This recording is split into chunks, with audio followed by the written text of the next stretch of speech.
Jürgen, Michael Edwards has had a big impact at the club. His contract expires next summer. Is that something that you want to get resolved and that he stays at the club?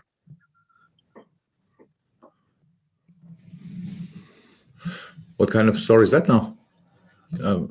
We talk now about the contract of the sporting director, which expires next year. Yeah, we worked together since 6 years. I don't think I had a different sporting director, but it's not my decision to do these kind of things. So I don't know.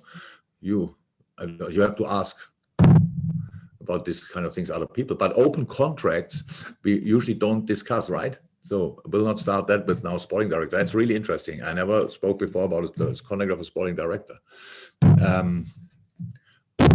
Yeah, from my point of view, so if it's next year, which I didn't know exactly, then I think about that next year and not now. Any follow-up, Paul? No, that's fine. Thank you very much. Thank you. Thank you very much. Okay, we go to Andy Hunter and then to Chris McKenna. Hi, Jürgen. Just referring back to the Newcastle business, is there a concern that of the reputational damage that is being done to the Premier League by allowing these people in? You ask me about that? What could other clubs internally do to Richard Masters or ask Richard Masters or get together to put pressure on to, can you do anything? Did anything ever happen when I or somebody else said anything in the Premier League? So that you need, obviously for everything you want to do, whatever direction it's going, you need 14 votes. I can't remember for one thing that it was good for football in general, not only for some clubs which went through. Don't ask me about reputation of the Premier League. You live in this country. You are part of the business as well. If you think there is a damage for the reputation, write it without my saying, please. And if you get in contact with Richard Masters, tell him send him my regards, because I was never in contact with him. Never is not right. Maybe once or twice, but he's the only person I think who can explain how it could happen. And in the end, we will see what it will damage or not. It's really not about me to say that. It's about other people.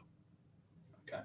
Thank you, Andy. And we finish with Chris McKenna to finish this section of the press conference. Do you think that managers should have more of a say on stuff like that, but also the internationals and their schedules, or because it's obviously an issue and you speak about it a lot, but is nobody at the club taking that representation forward on your behalf?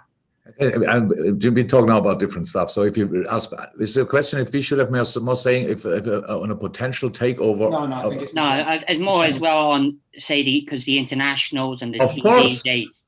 Of course, but the problem is now the managers again is not maybe not exactly the right. So there are a few managers now in England who work a little bit longer in the club.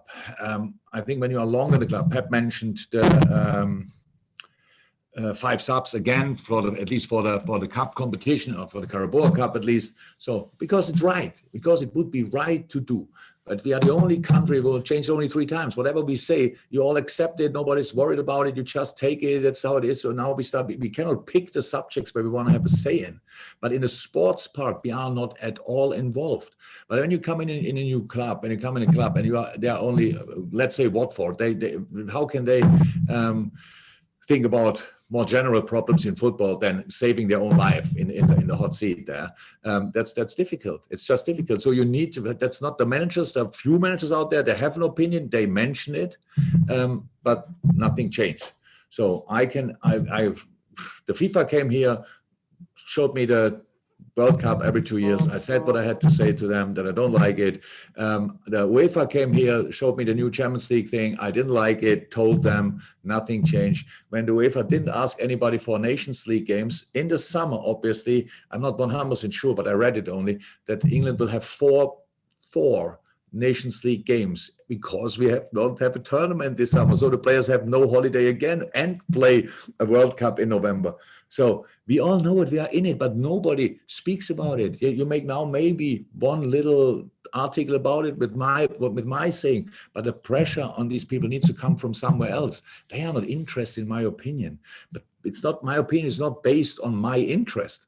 My opinion is based on the needs in this game. That's it.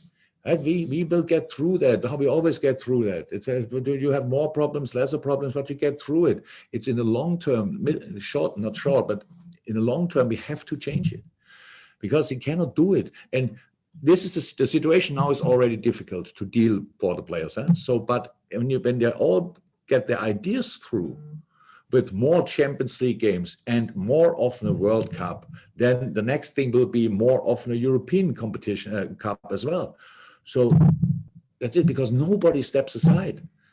England, 2 cup competitions. Whenever we discussed about the need of an extra game in semi-finals or stuff like this, no, we need that, and all these kind of things. It never went in any kind of direction. So it's a bit, that's frustrating to talk about it because nothing changed. But the problems you know as good as I do. So you write the articles, you have to do that.